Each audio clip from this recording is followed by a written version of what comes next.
নমস্কার, নিউজ ভ্যানগার্ডের এক নজরে 25-এ সকলকে স্বাগত। সঙ্গে রয়েছে শতাব্দী। ত্রিপুরার পৌরাণিক ইতিহাসের দিকে নজর দিলে আমরা লক্ষ্য করি এই রাজ্য জাতি জনজাতি মিশ্র সংস্কৃতির রাজ্য ছিল। মুখ্যমন্ত্রী জনজাতি বিকাশ যোজনা অনুষ্ঠানে এই কথাই বলেছেন মুখ্যমন্ত্রী। তিনি বলেন, জনজাতিদের ভাষা ও কৃষ্টি সংস্কৃতিকে সংরক্ষণ করার জন্য আগে কেউ আসেনি। বর্তমান সরকার এই বিষয়ে বিস্তৃত পদক্ষেপ গ্রহণ করছে। ভুল এডমিট কার্ড নিয়ে বিপাকে পড়েছে দিল্লির ওয়ার্ল্ড পাবলিক স্কুলের উচ্চ মাধ্যমিক পরীক্ষার্থীরা। এডমিট কার্ডে একাধিক ত্রুটি থাকায় পরীক্ষায় বসা নিয়ে অনিশ্চয়তা তৈরি হয়েছে ছাত্রছাত্রীদের মধ্যে। অভিভাবকদের অভিযোগ, স্কুল কর্তৃপক্ষের গাফিলতিতেই এই সমস্যা তৈরি হয়েছে। ভুল সংশোধন না হওয়া পর্যন্ত ছাত্রছাত্রীরা পরীক্ষায় বসবে না।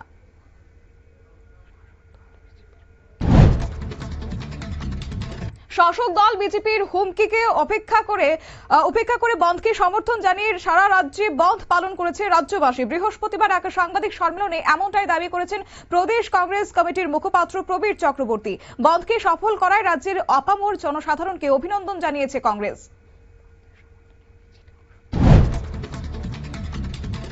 বন্ধের সমর্থনে মিছিলে অংশ নেওয়ায় এবার সিপিআইএম যুবকর্মী বিপ্লব দেবনাথের উপর হামলার অভিযোগ উঠেছে। ঘটনার পর গুরুতরভাবে জখম অবস্থায় তাকে জিবি হাসপাতালে ভর্তি করা হয়েছে। হাসপাতালে গিয়ে তার খোঁজ নেন সিপিএম রাজ্য সম্পাদক ও বিরোধী দলনেতা জিতেন্দ্র চৌধুরী। সিপিআইএম এর ডাকা 12 ঘন্টার ভারত বন্ধে কাঞ্চনপুরে তেমন কোনো প্রভাব পড়েনি। সকাল থেকে এলাকায় জনজীবন ছিল স্বাভাবিক বলে জানা গেছে। রাস্তায় যানবাহন চলাচল স্বাভাবিক ছিল এবং স্কুল কলেজ খোলা ছিল। সরকারি দপ্তর কাজকর্ম স্বাভাবিক ছিল বলে জানা গেছে এবং বাজার দোকানপাট খোলা থাকায় বন্ধের তেমন সাড়া মেলেনি। জনজাতি ছাত্র ছাত্রীদের হোস্টেল পরিদর্শন ধলাই জেলায় পৌঁছেছে বিধানসভার এসটি কমিটির প্রতিনিধি দল। কমিটির চেয়ারম্যান প্রমোদ রিয়াং সহ একাধিক বিধায়ক হোস্টেলগুলির বিভিন্ন সমস্যা খতিয়ে দেখে পরে বিধানসভায় রিপোর্ট পেশ করা হবে বলে জানানো হয়েছে। রাজ্যের অন্য জেলাগুলিতেও একই ধরনের পরিদর্শন চালানো হবে।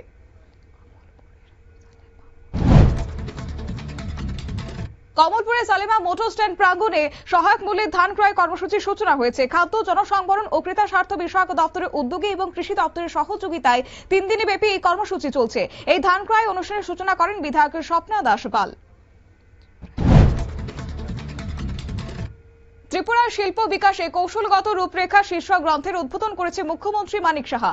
মুখ্যমন্ত্রী জানান, ত্রিপুরাকে শিল্প বিনিয়োগের উপযুক্ত গন্তব্য হিসেবে গড়ে তুলতে দীর্ঘমেয়াদী পরিকল্পনা নেওয়া হয়েছে। অবকাঠামো উন্নয়ন, দক্ষ মানব সম্পদ গঠন এবং সহজ ব্যবসায়িক পরিবেশ তৈরিতে সরকার জোর দিচ্ছে।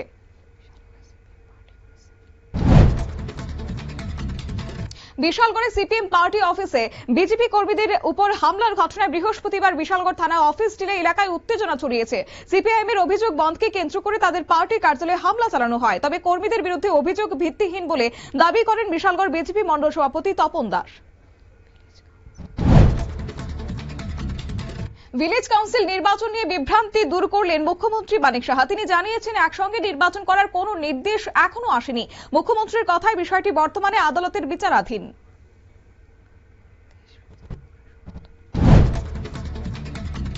দেশব্যাপী ধর্মঘটের সমর্থনে উত্তর ত্রিপুরার কদমতলায় বামেদের মিছিল সংঘটিত হয়। সিপিএম নেতা কর্মীরা সকাল থেকে পিকেটিংয়ে নামলেন। চুরাইবাড়ি কদমতলা সড়কে পুলিশ আটকে দিয়েছে তাদের।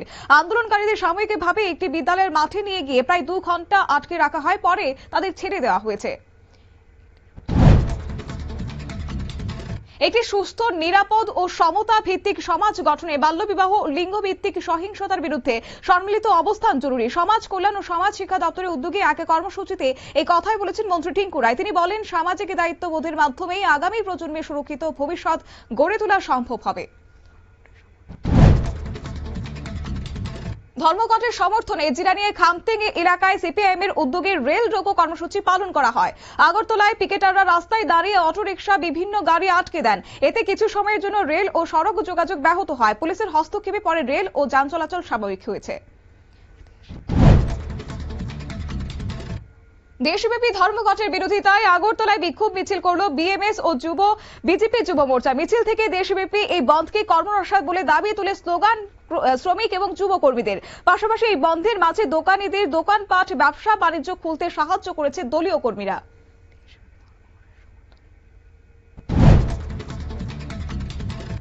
দেশব্যাপী ধর্মঘটের সমর্থনে আগরতলায় মিছিল করল বামফ্রন্ট। এই কর্মসূচিতে অংশ নিয়েছে প্রাক্তন মুখ্যমন্ত্রী মানিক সরকার, বিরোধী দলনেতা জিতেন্দ্র চৌধুরী।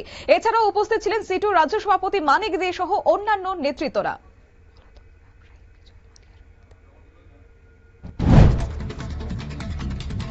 পলাতক ব্যবসায়ী বিজয় মালিয়ার বিরুদ্ধে কড়া মন্তব্য করল বোম্বে হাইকোর্ট। আদালত জানিয়েছে তিনি ভারতে ফিরে এলেই কেবল তাঁর আবেদন শোনা হবে। হাইকোর্টের পর্যবেক্ষণ, আইনি প্রক্রিয়া এড়িয়ে গিয়ে আদালতের কাছে অব্যাহতি চাওয়া চলবে না। আদালতের মন্তব্য, আপনাকে ফিরে একবার আসতে হবে, না হলে এই আবেদন শুনতে পারবো না। মুখ্য নির্বাচনী কমিশনার জ্ঞানেশ কুমারের বিরুদ্ধে ইমপিচমেন্ট প্রস্তাব আনতে চলেছে তৃণমূল কংগ্রেস। বাজেট অধিবেশনের দ্বিতীয় পর্বে এই প্রস্তাব আনার পরিকল্পনা করছে দল। তৃণমূলের দাবি, সংসদে দুই কক্ষ মিলিয়ে শতাধিক সাংসদ তাদের সমর্থন জানিয়েছেন।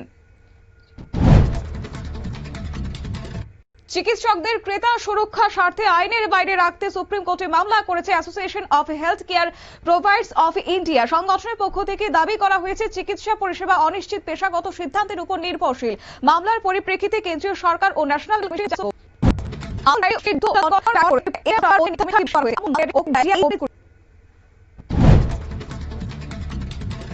রাহুল গান্ধীর সাংসদ পদ বাতিলের দাবি তুলল বিজেপি। বিজেপি সাংসদ নিশিকান্ত দুবে লোকসভায় তার বিরুদ্ধে সেখানে জমা দিয়েছে রিপোর্ট, এবং পাশাপাশি দুবের অভিযোগ, সংসদে দাঁড়িয়ে রাহুল বারবার দেশ বিরোধী ও ভিত্তিহীন মন্তব্য করেছেন। রাহুল গান্ধীর আজীবন নির্বাচনে লড়ার সুযোগও বন্ধ করে দেওয়ার দাবি তুলেছে বিজেপি সাংসদ।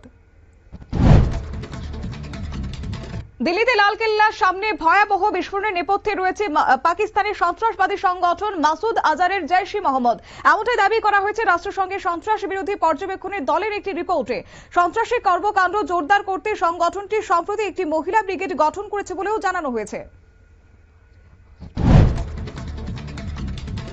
ভারতীয় বস্ত্র রফতানিতে শুল্ক ছাড়ের আশ্বাস দিয়েছে নয়াদিল্লি। কেন্দ্রীয় বাণিজ্য মন্ত্রী পীযূষ গোয়েল জানিয়েছে, বাংলাদেশ যে সুবিধা পেয়েছে, চূড়ান্ত বাণিজ্য বোঝাপড়া হলে ভারতেও একই সুবিধা পাবে। ভারত ও আমেরিকার অন্তর্বর্তী চুক্তিতে ভারতীয় পণ্যের উপর মার্কিন শুল্ক 50% থেকে কমে 18% নেমে এসেছে। রাশিয়ার হোয়াটসঅ্যাপ ব্লক করার নির্দেশ দিয়েছে সরকার। মেসেজিং অ্যাপের উপর নিয়ন্ত্রণ আরো করা হচ্ছে। রাশিয়ার আইন মানতে অনীহা দেখানো মেটা এর মালিকানাধীন এই অ্যাপের উপর নিষেধাজ্ঞা আরোপ করা হয়েছে। বিকল্প হিসেবে নাগরিকদের সরকারি ম্যাক্স অ্যাপ ব্যবহার করার পরামর্শ দিচ্ছে প্রশাসন। পরমাণু চুক্তি নিয়ে ইরানের সঙ্গে এবার আলোচনা চালিয়ে যাওয়ার কথা জানিয়েছে মার্কিন প্রেসিডেন্ট ডোনাল্ড ট্রাম্প। হোয়াইট হাউসে ইসরায়েলের প্রধানমন্ত্রী বেঞ্জামিন নেতানিয়াহুর সঙ্গে বৈঠকের পর কোনো চূড়ান্ত চুক্তিতে পৌঁছেছে তা জানা যায়নি। তবে ট্রাম্প সতর্ক করে বলেছেন, চুক্তি না হলে তেহরানের বিরুদ্ধে কড়া পদক্ষেপ নেওয়া হবে। বাংলাদেশের জাতীয় নির্বাচনে সর্বত্র কারচুপির অভিযোগ তুলেছে বিরোধী দলগুলো। বিএনপি প্রধান তারেক রহমান হুঁশিয়ারি দিয়ে বলেছেন, ভোট সুষ্ঠু ও স্বচ্ছ না হলে ফলাফল মানা হবে না। অন্যদিকে জামায়াত ও বিভিন্ন কেন্দ্রের রিগিং এর অভিযোগ তুলেছে। ইতিমধ্যেই ভোটে অশান্তির শতাধিক ভিডিও নির্বাচন কমিশনে পাঠানো হয়েছে। এখন 25 আপাতত এই পর্যন্তই। পরবর্তী আপডেট দেখার জন্য চোখ রাখুন শুধুমাত্র নিউজ ভ্যানগার্ডের পর্দায়।